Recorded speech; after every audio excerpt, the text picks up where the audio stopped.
Welcome to Board Game Casual. In this video, I'm talking about the top 5 unopened and unplayed games sitting on my shelf of shame that I'm most excited to get played this year here in 2025. Now, I'm changing things up a bit this year. You probably noticed that this year's list is only a top 5 rather than a top 10. This is for a few reasons. The first is because I'm not including any expansions in this list. Instead, I'm putting together a dedicated list of unopened expansions I'm hoping to get played into its own video, so stay tuned for that on the channel. Secondly, I want to set myself up for success this year. Honestly, it bummed me out that I wasn't able to get everything on last year's list played. And finally, to be honest, for the time being, I don't have nearly as many unplayed games on my shelf coming into this year as I did on the shelf coming into last year. I'm a little hard on myself for not completing last year's list. There were just so many other games to play. But in fairness,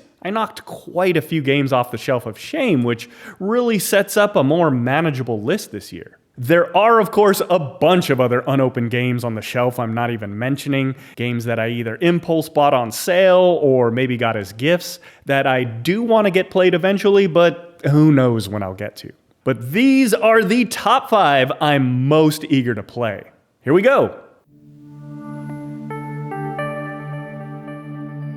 Even though I'm cutting this list down to 5, I am still going to throw in an extra honorable mention, or let's call it a stretch goal. This one's also a bit of a cheat because this isn't exactly a game I have on my shelf, but a game I gifted to my good buddy Andrew for his birthday a couple of months ago, and I really want to play it. I really want Andrew to play it, and I really want my girlfriend to play it, and that's Distilled. Here at Board Game Casual, we're big fans of cocktails. Game night and drinks go hand in hand. So what better theme than a game that's about crafting alcoholic spirits in a distillery? This is a medium-weight Euro game where you're purchasing goods, upgrading your distillery, and trying to craft award-winning spirits for maximum profits. The production looks amazing. Dual-layer player boards, covered organizer trays, and a really nice aesthetic. Distilled released with a lot of critical acclaim when it came out a few years ago, and I've been excited to try this one out ever since. It actually took me a while to get a copy, which I then saved for my buddy's birthday, so I'm determined to get this one played this year. Kicking off the list at number 5 is It's a Wonderful World. I've heard great things about this game and have heard it described as a combination of Seven Wonders and Century in how it combines card drafting with tableau engine building. I really like that it plays up to 5 players, and it's supposed to be a pretty quick game because it has a lot of simultaneous gameplay. Honestly, I got tired of Seven Wonders pretty quick. While it's a good game, it just didn't have enough to keep me coming back for more. On the other hand, I love Century.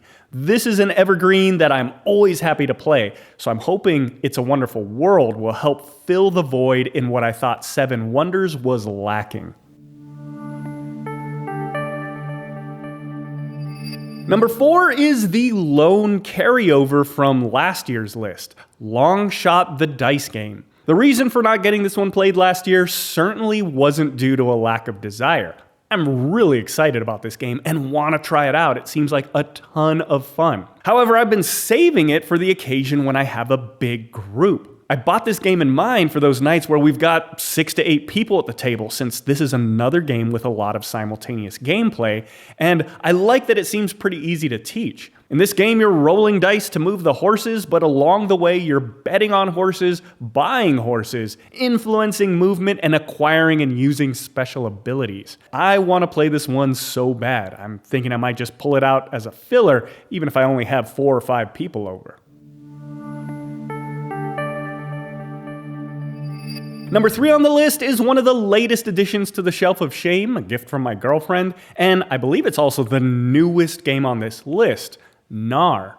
Or maybe Knar, since this is a game about Vikings. Knar. This is a small box game that looks to offer a big box feel with a ton of depth and strategy. In Gnar, or Knar, you're recruiting Viking cards and stacking them by color, and you get to activate all of the effects in the stack. So big stacks make for some really powerful turns. You're also acquiring destination cards that allow you to spend resources for big bonuses. What's really appealing to me is that it also has kind of a king domino drafting system where the card you play also dictates the card that you'll take from the market into your hand. However, you can also spend a resource to choose a different card instead. I really like that type of thing, so it looks really fun. This game has a lot of buzz around it, and I saw it mentioned in several top 10 lists, so I'm eager to give this one a try.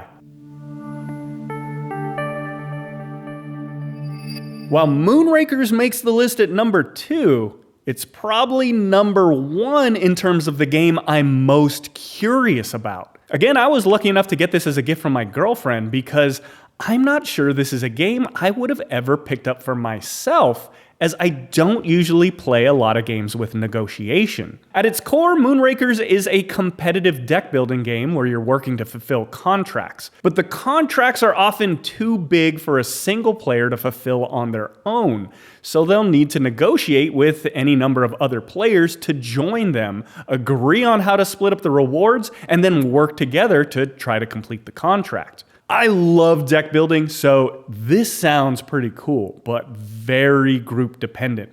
I have a specific group of friends in mind that I'm hoping to try it out with the next time we get together.